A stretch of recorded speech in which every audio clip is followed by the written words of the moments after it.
Putin does not recognize the failures in Syria, blaming Israel. Israel, for its part, is close to an agreement with Hamas, though it may not be. With us is Zeev Hanin, an Israeli political scientist and professor of political science. Mr. Zeev, hello, it's a pleasure to have you with us. Thank you for the invitation. Thank you for taking the time. The fall of Bashar al-Assad's regime in Syria, Putin commented for the first time on the 11th day during his direct line. Let's listen to what he said. They just weren't there. There are two bases there, our air base and our naval base. The ground component consisted of the Syrian armed forces itself and some, as we all know, so-called pro-Iranian combat formations. We withdrew special operations forces from there at one time. We didn't fight there. But what was happening there? When the armed opposition groups approached Aleppo, Aleppo was defended by about 30,000 people. 350 entered the city. Reaching Kiev in 3 days, he took it too, and has been taking it for 3 years in a row. The main beneficiary of the events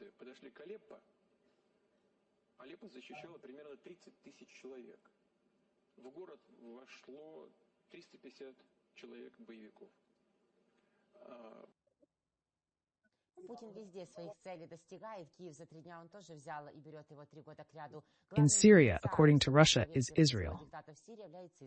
Why doesn't it seem, Mr. Zeev, that he is wrong about everything?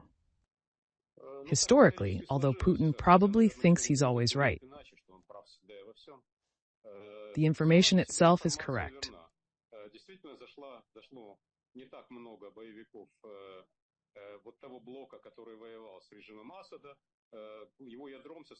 Not many fighters from the bloc that fought the Assad regime have really come in. Its core is, or forms, various kinds of Islamist movements. They were part of the Islamic State and other radical groups, including Al-Qaeda, whoever was there. In the bloc that fought the pro-Iranian regime, that was supported by Russia, as we understand it, there are also militias supported by the United States, primarily the Kurds. Of course, there are various independent movements and a fairly strong group supported by Turkey. Although it calls itself the Syrian National Army, in reality it is based on radical Islamists. When Iran and Russia abandoned Assad, i.e., were not ready to defend him, the front collapsed. The army was not going to fight for the regime and simply abandoned positions one by one, Aleppo, Damascus, and all the rest.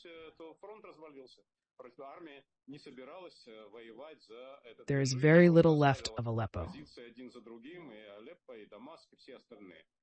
A few years ago, Russian aviation heavily bombed the area. Whether the city will be of interest to anyone other than archaeologists is unclear. The main beneficiary of the events in Syria is not Israel. For Israel, replacing Shiite Islamists with Sunni Islamists is a choice between plague and cholera, both of which are undesirable. That is why Israel had to enter the demilitarized zone, from which international UN forces fled immediately after the Arab Spring began in 2011. And they fled to Israel, not to Syria, Turkey, Iraq, or Lebanon. Apparently, Israel seemed safer to them.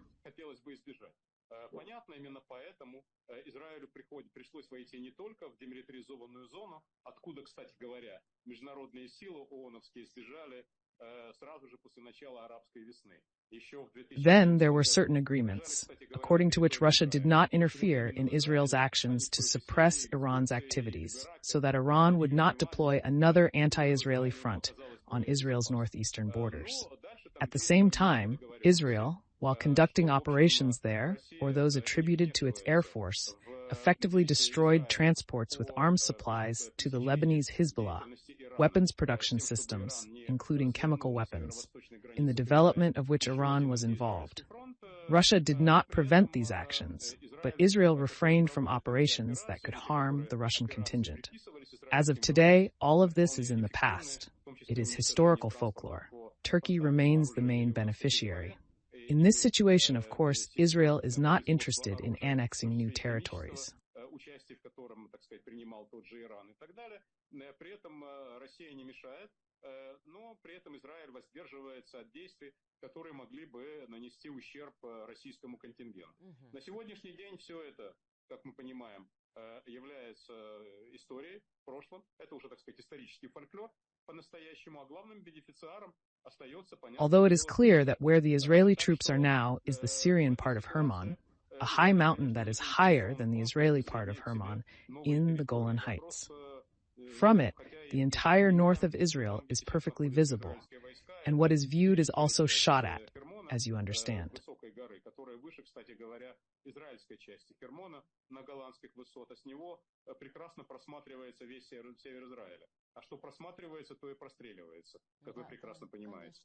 Accordingly, however, Israel is not expected to be there permanently, but only as long as our northeastern borders are secured. The main beneficiary in this whole affair, however, is the patron of these Islamist groups, the Islamist regime of Turkey under Mr. Erdogan. His regime has evolved from the moderate Muslim Brotherhood to an increasingly radicalizing regime. So as they say, who is the beneficiary?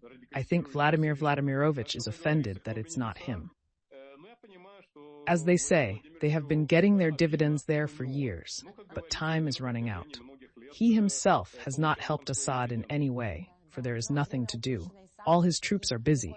They have been killing us for 1 year, so let him enjoy his failure now. Putin at the same time condemned any seizure of Syrian territory, hoping that Israel would abandon it. And Israel, as you and I have realized, will not leave it, although it is not occupying it. Israeli Prime Minister Benjamin Netanyahu has said that Israeli troops will occupy a buffer zone in the near future. This is due to security concerns, as you, Mr. Zeev, have already commented. With all this, I think Putin is not only jealous of Erdogan, but also afraid to call him the main beneficiary, because he may be left without such a friend in his person.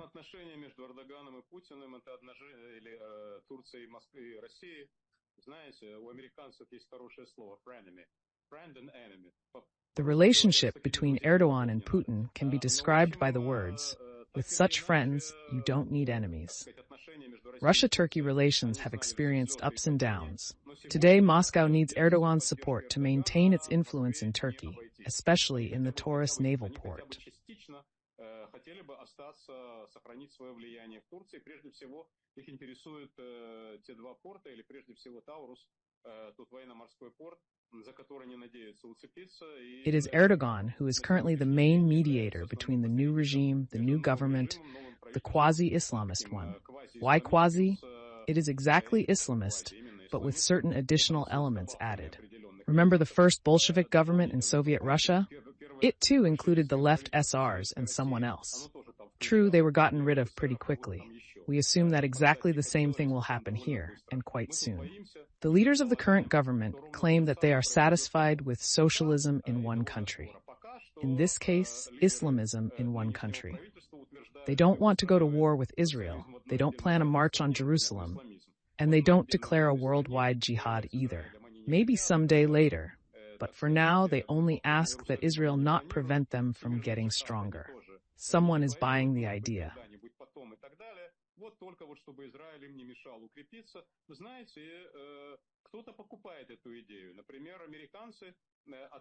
For example, the Americans have withdrawn their promise to pay $10 million to capture or eliminate an Islamist militant who is now prime minister or head of a new Sunni radical Islamist government.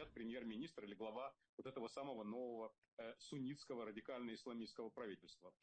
Но, опять-таки, поэтому потихонечку и осторожно, сначала тихо, а теперь все громче и громче, все те институции, которые поддерживали, в том числе международные, типа ООН и так далее, типа Брюсселя, которые Gradually, first quietly, and now more and more loudly, all the institutions that supported or, so to speak, pressured Israel to act more carefully in Gaza and not to destroy the Hamas regime are beginning to change their position. Clearly, the EU is less interested in this, but gentlemen like Guterres and others are taking this as hard and unpleasant news. It is not easy for them to accept the fact that Israel has defeated Hamas. At least that is the impression they get. Israel continues to be under pressure. Prime Minister Benjamin Netanyahu says the troops will stay until the situation stabilizes, which may not happen soon, perhaps only with the coming of the Messiah, although that is unlikely in the coming years. John Healy sees the fall of the Assad regime as a strategic defeat for Russia because of the threat of losing 2 of its bases. Still, do you think Russia will somehow manage to keep the bases that were in Syria? Does it need them? Will it not only lose influence in Syria, but also in Africa? That's partially true. Let's start with the fact that so far we are talking about retaining naval bases, at least one. It appears that Russian aircraft are being withdrawn to where Putin needs them most on the Ukrainian front. As for the ground forces and special forces that were there, it is still unclear whether they will remain there or be withdrawn as well.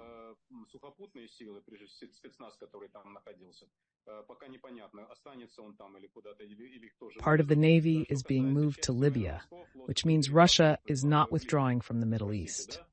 The future depends on how Putin negotiates with the new regimes and Turkey, and whether Moscow can remain a reliable partner.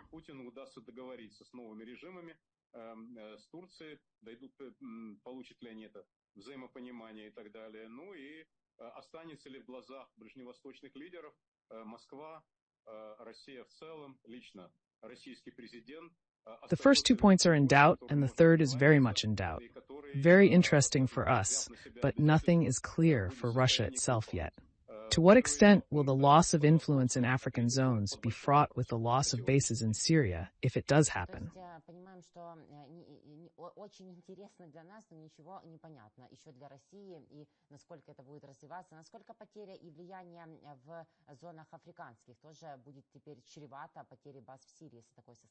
It seems very likely that Middle Eastern countries, say the Sunni pro-American monarchies of the Saudi bloc, which have been trying to sit on 2 chairs, or, as they say in Hebrew, between 2 chairs, are also beginning to reconsider their approaches. Hebrew, by the way, is a more concrete and pessimistic language in this sense, arguing that it is impossible to sit on 2 chairs, although some still try. So, from their point of view, they tried to play on the Russian field, on the American field, on the Israeli field, and even to negotiate something with Iran. Now the situation has changed. Trump has come to power in Washington, and his position is more or less clear. Moscow hardly likes it, although they hope to negotiate something with him. Secondly, in fact, the Iranian bloc is falling apart link by link. Iran and its proxies are under attack. Hamas has been defeated, Hezbollah has suffered heavy losses. When they will be able to recover is still an open question, but it won't be anytime soon. Syria collapsed, which was a major blow to Iran. Now that leaves the Houthis in Yemen firing rockets into Israel. The question is about a massive attack on facilities and a serious blow to infrastructure in the Sana'a area and territory controlled by pro-Iranian Shiite Islamists. That leaves Iraq. In this situation, Saudi Arabia and its allies seem ready to give the green light to the expansion of the Abraham Accords, that is, the normalization of relations between Saudi Arabia and Israel under the auspices of the United States.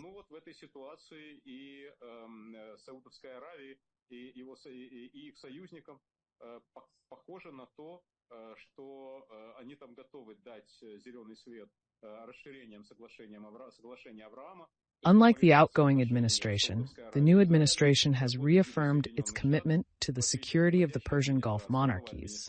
Thus, what is happening now is, to put it mildly, not in Russia's interests. But of course, we will not be upset about this.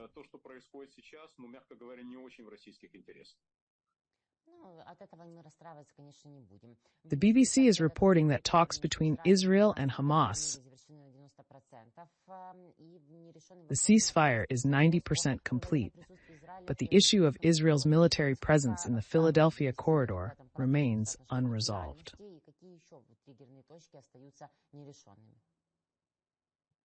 К огромному сожалению, вот как раз сегодня, несколько часов назад, было объявлено, что эти 10% они могут перевесить те самые 90%. The BBC could be wrong. Hamas is demanding something from the remaining leaders. The negotiations are actually with the political leadership of Hamas, which is in Doha, in Qatar. Their influence on the Hamas leadership in the Gaza Strip is minimal. There is almost no one to talk to in the Gaza Strip anymore. They are all at Bourré's place. They have gone to visit Bourré, apparently forever, because no one has returned from there yet, as far as we know.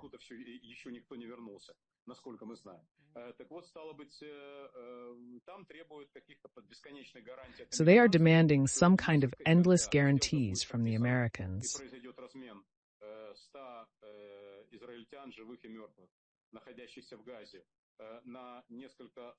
that if a deal is signed and there is an exchange of 100 Israelis alive and dead in Gaza for several hundred or even several thousand terrorists in Israeli prisons, their ultimatum is that the war ends there and Israel withdraws from everywhere. In effect, Hamas, although the military wing is defeated, leaves the civilian wing in power.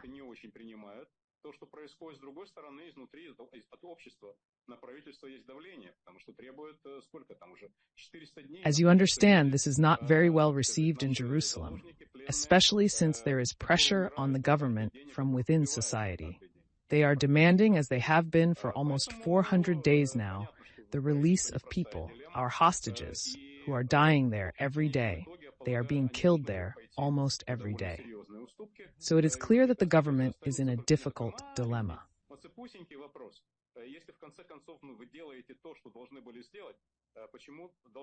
Eventually, they will have to make concessions. The question arises, why did it take more than a year? There were concepts that Hamas could only be dealt with from a position of strength, that military pressure would lead to the release of the hostages. However, as we have seen, military pressure solved the problem partially, but it also led to the death of the hostages as soon as their location was known.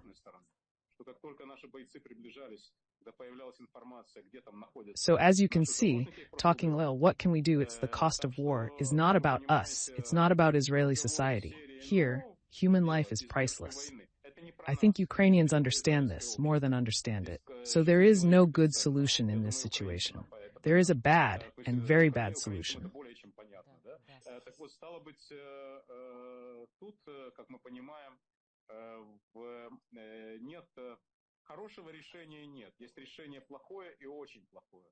But as we understand very well, the first task is first of all to save those who can still be saved. And I think that at the moment, the Israeli leadership has realized that. The other thing is that there is also some challenge inside. There is an extreme right wing of the current government that opposes signing the agreement on such terms. Let's see, as they say, it's not evening yet, although it is evening for those, many of whom are still alive. For Israelis, it's such, illusions, and October 7th is a memory of a disaster, and what's happening is generally reminiscent of what happened in World War II. So I guess, ultimately, the view that dominates Israeli society will force the Israeli leadership to take action.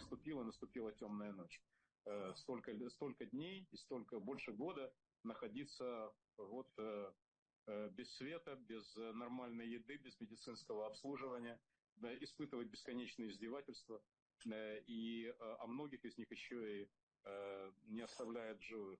Это для израильтян, это такое, знаете, такие аллюзии, и 7 октября, это воспоминание о катастрофе, и то, что происходит, в общем, напоминает то, что было во время Второй мировой войны.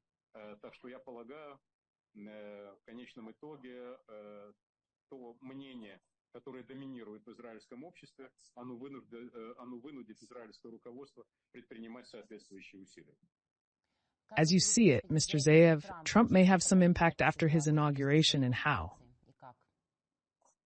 Mr. Trump came to power under the slogan that he does not intend to start wars, but envisions ending them exclusively.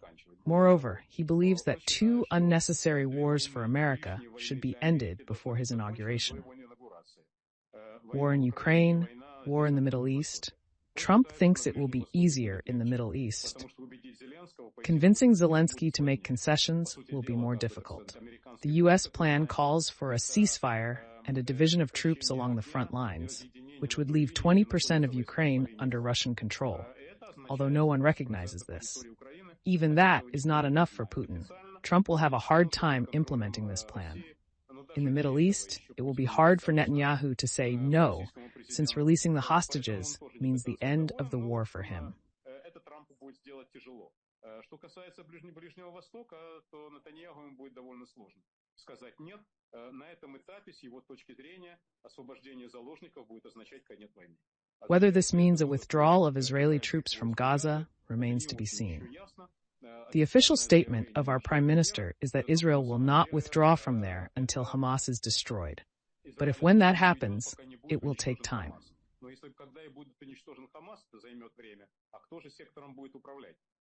Who will govern the Strip?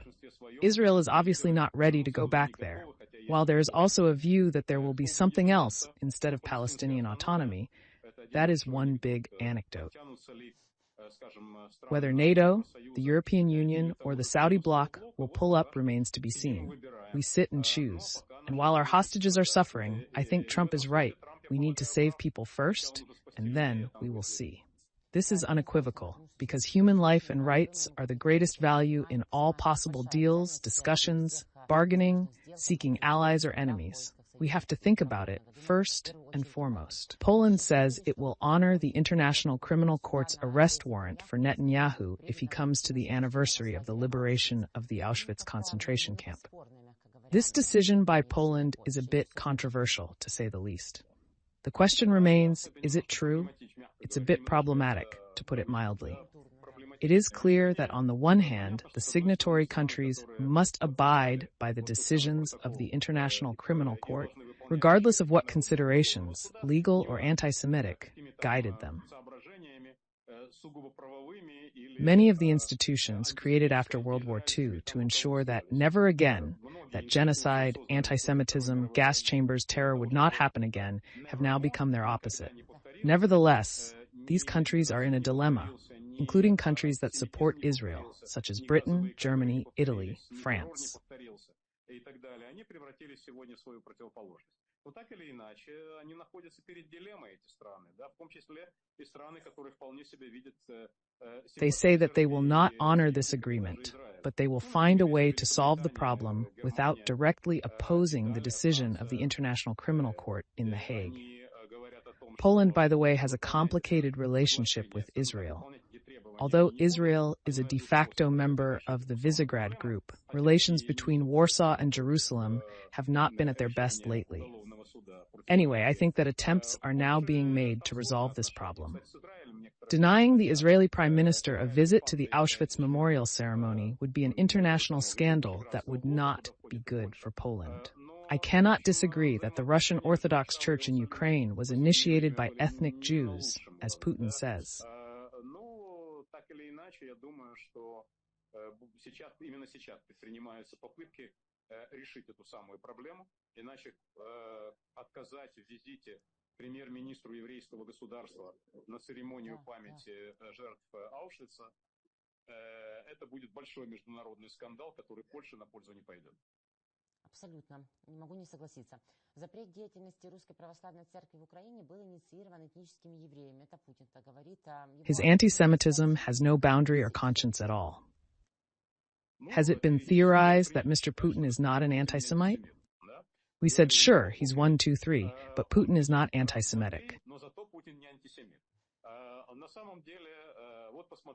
In fact, look, his neighbors in his communal apartment in Leningrad were Jews. His favorite coaches were Jews, his close oligarchs were Jews, and so on.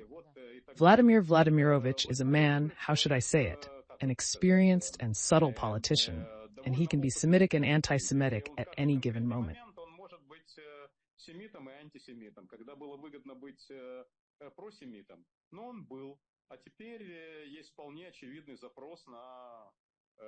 When it was profitable to be pro-Semitic, he was. And now there is a quite obvious request for an anti-Semitic and Russian nationalist component.